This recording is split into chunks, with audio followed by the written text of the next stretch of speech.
નમસ્કાર, સત્યમેવ જયતે લાઈવ ન્યૂઝમાં આપનું સ્વાગત છે। વડોદરાના કરજણમાં ચકચારી સ્વીટી પટેલ હત્યા કેસમાં કરજણ કોર્ટે ઐતિહાસિક ચુકાદો સંભળાવ્યો છે। કેસના મુખ્ય આરોપી અને પૂર્વ પીઆઈ અજય દેસાઈને કોર્ટે આજીવન કેદની સજા ફટકારી છે, જ્યારે મૃતદેહના નિકાલમાં મદદ કરનાર કિરીટસિંહ જાડેજાને 5 વર્ષની સજા ફટકારવામાં આવી છે। વર્ષ 2021માં સમગ્ર ગુજરાતમાં ચકચાર મચાવનાર સ્વીટી પટેલ હત્યા કેસમાં કરજણ કોર્ટે મહત્વનો ચુકાદો આપ્યો છે। કોર્ટે મુખ્ય આરોપી અને પૂર્વ પોલીસ ઇન્સ્પેક્ટર અજય દેસાઈને આજીવન કેદની સજા ફટકારી છે, જ્યારે મૃતદેહના નિકાલમાં મદદ કરવા બદલ આરોપી કિરીટસિંહ જાડેજાને 5 વર્ષની સજા ફટકારવામાં આવી છે।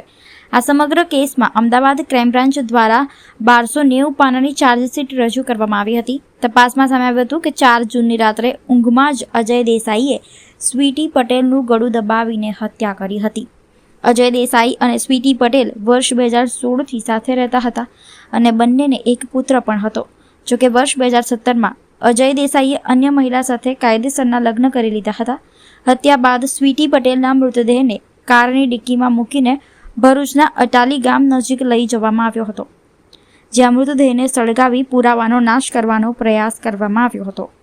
લાંબી કાનૂની કાર્યવાહી બાદ હવે કરજણ કોર્ટે બંને આરોપીઓને સજા સંભળાવી છે।